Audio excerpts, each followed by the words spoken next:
आता मार्केट कमिटीच्या निवडणुका लागलेल्या आहेत. एक वेगवेगळं पॅनल देखील तयार झालेलं आहे. काँग्रेस आणि भाजपचे नेते दोन्ही एकत्रित आलेले आहेत. तुम्ही मात्र एकटे पडलेले दिसताय त्या सगळ्यामध्ये. काय नेमकी बाजार समिती निवडणुकीची रणनीती ठरलेली आहे?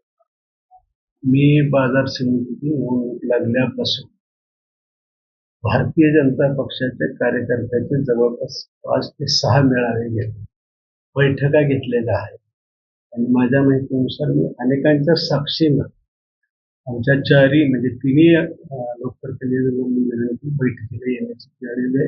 एका बैठकीमध्ये सचिनजी आले होते, देवेंद्रजी कोठे आले होते, मालक दोन्ही बैठकीला आले नाही. सगळ्या बैठका घेतल्या भारतीय जनता पक्षाने घेतलेल्या आहे. कोणतीही निवडणूक, ग्रामपंचायत निवडणूक असो, जिल्हा परिषद, पंचायत समिती, विधानसभा, लोकसभा निवडणूक म्हटलं की एक कोर कमिटी असते म्हणजे पार्टीमध्ये. ते जिल्हाध्यक्ष आहेत. जिल्हाध्यक्षांनी बहुतेक कोर कमिटीच्या मिटिंगमध्ये निर्णय घेतले असते. आता मला कोर कमिटीत मी आहे का नाही मला नक्की माहिती नाही. ज्या अर्थी बोलावलं नसेल त्या अर्थी मी कोर कमिटीमध्ये नसेल हे मी मान्य करतो. पण कोर कमिटीचा निर्णय एक लोकप्रतिनिधी म्हणून त्या मतदारसंघाचा सेवक म्हणून थोडंसं माहिती झाली असते की असं ठरलंय कोर कमिटीमध्ये आणि त्या कोर कमिटीप्रमाणे आम्ही असं निर्णय घेतो. आनंद वाटला असतो मला. काही दुःख नाही. शेवटी कोर कमिटी पक्षाने जो निर्णय घेईल तो माझ्यासाठी शिरसावंत आहे. ते म्हणतात की मुख्यमंत्री देवेंद्र फडणवीस यांच्या आदेशानुसार आम्ही सगळं युती करतोय. पण हे आदेश तुमच्यापर्यंत पोहोचलेत का? त्यांनी तुम्हाला काही कोर कमिटीमध्ये झालं असेल चर्चा, कोर कमिटीतून मुख्यमंत्री महोदयाला फोन गेला असेल. मुख्यमंत्र्यांनी काय बोललेत हे मला माहिती नाही.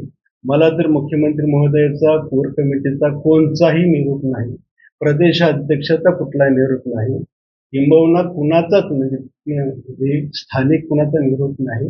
फक्त आपल्या माध्यमातून मला काल कळालं की त्या अशाशी पत्रकार परिषद झाली, काँग्रेस सहित युती झाली, जे की कधीच कुणाला मान्य नाही. काँग्रेस भाजप हे मान्य नाही असताना सुद्धा झालेल्या एखाद्या जिल्हाध्यक्ष आहेत त्यांचा तो अधिकार आहे.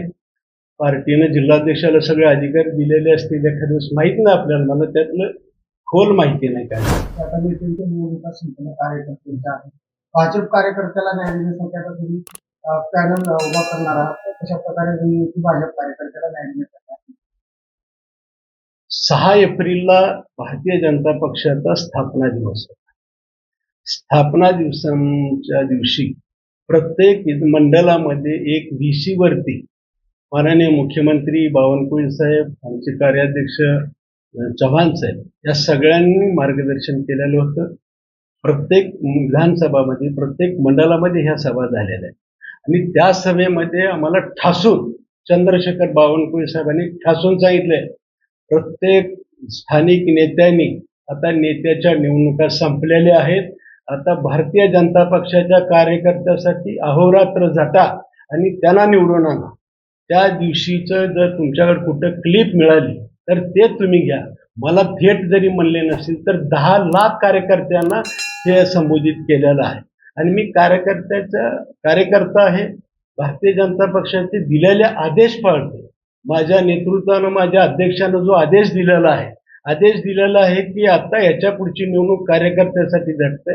आणि मी कार्यकर्त्यासाठी अध्यक्षांचं जे सूचना आहे, अध्यक्षांचे जे आदेश आहेत ते आदेश खाली मांडण्याचा मी प्रयत्न करतोय. आणि त्याच्यामुळे मी पहिल्या दिवसापासून सांगतोय भारतीय जनता पक्षाच्या कार्यकर्त्यासाठी मी निवडणूक लढणार आहे.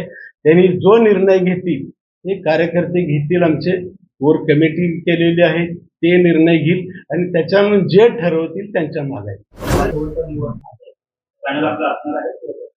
कार्यकर्ते निर्णय घेतील. जो कार्यकर्ते निर्णय घेतील भारतीय जनता पक्षाचे या बाजार समिती उत्तर सोलापूर तालुका, दक्षिण तालुका ह्या दोन्ही तालुक्यातले कार्यकर्ते जो निर्णय घेतील त्यांनी सोडून द्या म्हटलं सोडून द्या, त्यांनी लढवायचं म्हटलं तर 100% भारतीय जनता पक्षाच्या कार्यकर्त्याच्या मागे ठामपणे उभारणार हे पक्ष आहे.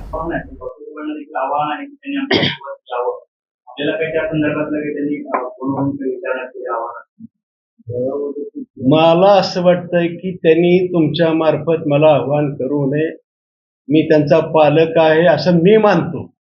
त्यांना जर पालक वाटत नसेल तर मला असं वाटतं की तुमच्या मार्फत दिलेलं निवेदन बरोबर आहे. आणि मला असं वाटतं की आज सुद्धा प्रदेशाध्यक्ष जिल्हाध्यक्षांनी जो निर्णय घेतील, भारतीय जनता पक्षाचे 2 आमदार आहेत, भारतीय जनता पक्षाची सत्ता आहे. तुम्हाला जर मुख्यमंत्री महोदयांनी काँग्रेस बरोबर चंद्रशेखर बावनकुळे साहेब अध्यक्ष प्रदेशाध्यक्ष त्यांनी जर तुम्हाला काँग्रेस बरोबर जायला सांगितलं असेल, तो निरोप तो संदेश मी ग्राह्य धरतो. आणि जर समजा बैठकीला बसू, आता माझ्या मतदारसंघात छोटं गाव आहे, म्हणजे माझा मतदारसंघ छोटा आहे, त्यांच्या तिकडच्या दक्षिण तालुक्याच्या दृष्टीने मी छोटा आहे आणि मला राजकारण कळत नसल्यानं विचारू नये. माझं असं मत नाही की मला लय कळतंय, मी आज सज्ञान आहे, माझ्याकडली ताकद आहे, मला विचारल्याशिवाय काही करू नये अशी माझी म्हणणं नाही. पण तुम्हाला असं वाटतं की मी पालक जर मानत असतो तर त्यांनी तुमच्या मार्फत काय करावं. आणि त्यांनी जो निर्णय घेतील, जिल्हाध्यक्ष निर्णय घेतील की आपल्याला न्याय मिळालेला आहे, आपल्या कार्यकर्त्याला न्याय मिळालेला आहे आणि आपले सगळे कार्यकर्ते म्हणतील जिल्हाध्यक्षांना सांगितलेलं आहे ते बरोबर आहे, मी त्यांच्याबरोबर जायला तयार.